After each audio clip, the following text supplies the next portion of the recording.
What's going on, everybody? Welcome back to this episode of G4 Outdoors. Today we're going to be checking out the HydroGrear booth and what HydroGrear you're going to need for your lawnmower. Stick around.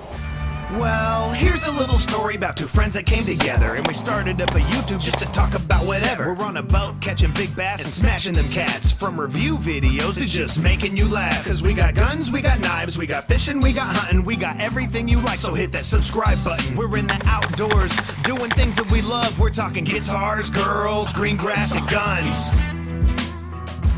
Okay, first of all, before I do forget, I want you guys to go to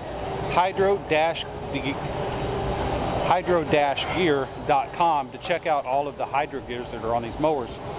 Now, I'm not going to be going into specific numbers on here like fluid, how much fluid these are going to be running.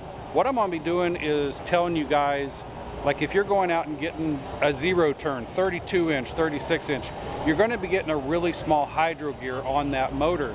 And here's one other thing to remember. Whether you buy Cub Cadet, Aaron's, Gravely, John Deere, you buy any of those mowers, and you get under that motor, you're going to find HydroGear is running, I'm just going to throw this number out there, 90% of all mowers out there are ran by HydroGear. That's a big portion of your lawnmower. And what you're going to have to consider is the size of your yard, the amount of hills that you're going to have, the amount of turning that you're going to be doing on your property is really going to determine the size of mower that you're going to need. And with the size of mower that you're going to need comes along the size of HydroGears that you're going to need. So let me run you through those and show you the differences and why you might need to upgrade your HydroGear to take care of your property. Okay, so starting out, this is a ZT3100, ZT3100 HydroGear. They do actually make them smaller in the 28, 18, and 22, but I'm going to start down here with the 3100, and we'll just call this, being I'm not going to walk over there, I'm going to call the 3100 the lower line just for demonstration purposes. As you can see, there's no filter on here. The fan, it's a good fan. There's nothing wrong with the fan. The output shaft right here, the housing on it, you can see it's kind of a cast aluminum. You have a fill port and a breather port. I'm not even sure if you have drain ports on the lower end units. But what these units are for is for light duty use, light duty cycles. And as you can see, it's just kind of a small unit. So from the 3100 to the 3400, you can see that we're going to step up into better material. The fans on here, you can see that the fan is a little bit bigger, so you're going to keep your HydroGear a little bit cooler on this than this one right here. So you're going to be able to mow more, you're going to be able to handle more hills, and you're going to be able to handle more turns. So the longevity of this one is going to be a little bit better because of the housings, and the interior is going to be a little bit more beefier. That's cool. So we're going to step up into the 4400s, and the 44s, these are going to be running your commercial, let's say commercial 60-inch mowers. That's what this right here is going to be running. So from blade to blade, you can see there's going to be a ton more cooling on this one. As long as the housing, you can see that there's just a completely different design on the housing over this one right here and this one right here. So this one, you will have an oil filter, so you can change the oil on this one.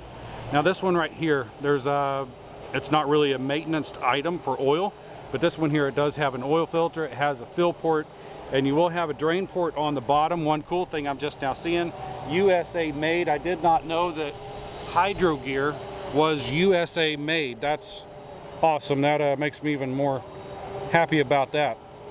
But you know, as you can see, from fan blade to a whopping turbine on top of this one, this is the ZT5400 powertrain. This is going to be as big as they come. Is this the biggest motor in HydroGear? Is this the biggest one you guys got? So this is the biggest motor that HydroGear has. I don't even know what they would put these on, probably some gigantic golf course models. But man, I'm telling you, you got big input and output lines. Looks like it's going to take the same filter, but you know, you got a gigantic fan on here to keep all of the fluids nice and cool. And Let's just look at the output shafts on all of these, and you can see just how much quality and material is put into each step. So it's one thing that you really need to consider when you're out looking for your lawnmowers.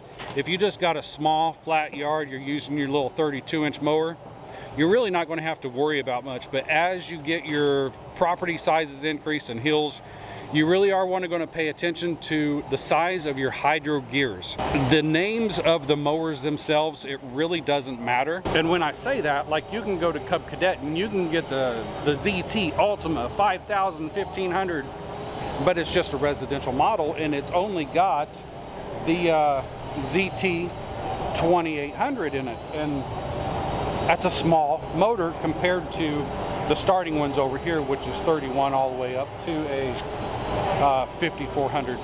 So guys, when you're out looking at your mowers, it's not just the name of the mower, it's not just the deck size. One of the most important parts of your mower is your HydroGrear. It's what drives you around. So if you don't have the proper HydroGrear for what you're cutting, you're going to be losing out on a lot of potential and a lot of life. So anyways, I hope this short little demonstration helped you guys understand a little bit more into the lawnmower world and what you need to do. If it did, guys, hit the like button, hit the subscribe button, leave a comment down below. I will see you in the next one. I'm out. Hey, what's going on, guys? Andy here, G4 Outdoors. If you liked this video, and I know you did, make sure you hit the subscribe button up here. Check out one of these videos right here off to the side. You're gonna have a fun time watching these videos, I promise. Thanks for watching the video, guys. If you liked it, make sure you hit the like button, hit the subscribe button. We'll see you guys later.